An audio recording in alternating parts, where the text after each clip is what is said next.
नमस्कार दोस्तों, बस आपसे मेरी इतनी गुजारिश है कि अगर आप इस कहानी को पूरा सुनोगे तो आपको सच में बहुत मज़ा आने वाला है। साथ ही अगर आप चैनल पर नए आए हैं तो अभी सब्सक्राइब कर लीजिए, ऐसा करने से आपकी और हमारी नज़दीकियां बढ़ जाएगी। धन्यवाद। यह कहानी एक छोटे से शहर की है जहां दो लोग, आयुष और निशा, मिले थे। आयुष एक सीधा सादा, मेहनती और ईमानदार लड़का था। वह अपने परिवार के साथ रहता था और एक निजी कंपनी में नौकरी करता था। निशा एक खूबसूरत और चुलबुली लड़की थी जो हाल ही में उस शहर में आई थी। दोनों की मुलाकात एक कॉफ़ी शॉप में हुई थी।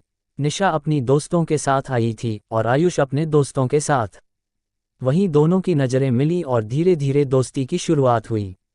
निशा का स्वभाव बहुत मिलनसार था। वह हंसमुख और बातूनी थी, जिससे लोग उसके आसपास सहज महसूस करते थे।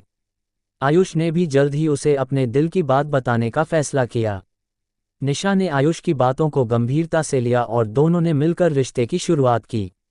आयुष को लगता था कि वह निशा के बिना अपनी जिंदगी की कल्पना भी नहीं कर सकता। दोनों के बीच प्यार बहुत गहरा हो गया था। शुरुआत में निशा भी दिखाती थी कि वह आयुष के साथ खुश है। वे दोनों अक्सर बाहर घूमने जाते, एक दूसरे के साथ समय बिताते और भविष्य के सपने बुनते। आयुष को लगता था कि निशा भी उससे सच्चा प्यार करती है, लेकिन वह यह नहीं जानता था कि निशा के दिल में कुछ और ही चल रहा था। निशा को पैसे और लग्जरी जीवन का शौक था। वह आयुष के साथ तो थी, लेकिन उसके दिमाग में हमेशा बड़े बड़े सपने थे जो वह जल्दी से पाना चाहती थी। कुछ समय बाद निशा की मुलाकात रोहित नाम के एक अमीर व्यापारी से हुई। रोहित की जिंदगी शान शौकत से भरी हुई थी। महंगी गाड़ियां, बड़े बड़े घर और आलीशान जीवन शैली। निशा को यह सब बहुत आकर्षित करता था। रोहित ने भी निशा को देखा और उसके रूप और स्वभाव से प्रभावित हो गया। धीरे धीरे निशा और रोहित के बीच नज़दीकियां बढ़ने लगीं। एक दिन निशा ने आयुष से कहा कि वह कुछ समय के लिए अपने परिवार के साथ रहना चाहती है और कुछ समय अकेले बिताना चाहती है। आयुष ने उसकी बात मानी और उसे उसका स्पेस दिया, लेकिन वह यह नहीं जानता था कि निशा अब रोहित के करीब जा रही थी। निशा ने रोहित के साथ रहना शुरू कर दिया और उसकी चकाचौंध भरी जिंदगी में खो गई। आयुष को शुरू में कुछ समझ नहीं आया, लेकिन धीरे धीरे उसे निशा के व्यवहार में बदलाव महसूस होने लगा। निशा अब फ़ोन कॉल्स का जवाब नहीं देती थी, और अगर देती भी थी तो बात करने में रुचि नहीं दिखाती थी। आयुष बहुत परेशान हो गया था। उसे निशा पर पूरा भरोसा था, लेकिन अब उसे कुछ गलत होने का आभास हो रहा था। उसने निशा से सीधे तौर पर बात करने का फैसला किया। आयुष ने निशा को मिलने के लिए बुलाया। जब वह आई तो उसने बहाने बनाते हुए कहा कि वह बहुत व्यस्त है और काम के चलते वह ज़्यादा समय नहीं दे पा रही है। आयुष ने उसकी बात मान ली, लेकिन उसे निशा की आंखों में वो प्यार और लगाव नहीं दिख रहा था जो पहले हुआ करता था। निशा अब पहले जैसी नहीं थी।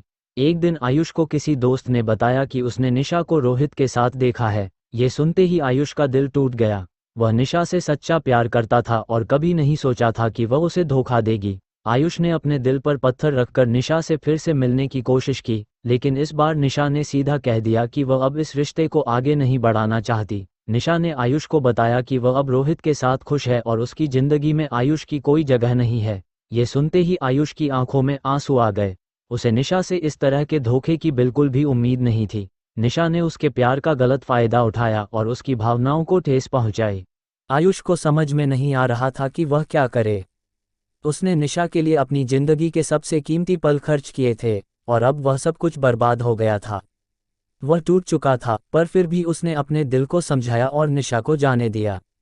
वह जानता था कि उसे धोखे में रखकर कोई रिश्ता नहीं चल सकता। कुछ महीनों बाद निशा ने महसूस किया कि वह जिस चमक धमक भरी जिंदगी के पीछे भाग रही थी, वह उतनी खुशहाल नहीं है जितनी उसने सोची थी। रोहित के साथ रहना आसान नहीं था। वह अक्सर काम में व्यस्त रहता था और निशा को वह प्यार और इज्जत नहीं देता था जो आयुष ने दी थी। धीरे धीरे निशा को अपने किए पर पछतावा होने लगा। उसे समझ में आया कि उसने एक सच्चे प्यार को खो दिया है और एक धोखे भरी दुनिया में फंस गई है। निशा ने कई बार आयुष से संपर्क करने की कोशिश की, लेकिन आयुष ने उसे माफ़ करने से इनकार कर दिया। अब आयुष अपनी जिंदगी में आगे बढ़ चुका था। उसने खुद को संभाल लिया था और एक नई शुरुआत की थी। निशा को उसकी गलतियों का एहसास तो हुआ, लेकिन अब बहुत देर हो चुकी थी। यह कहानी हमें यह सिखाती है कि सच्चा प्यार बहुत कीमती होता है और इसे धोखा देना न सिर्फ दूसरे को दुखी करता है, बल्कि हमें भी अंदर से खोखला कर देता है।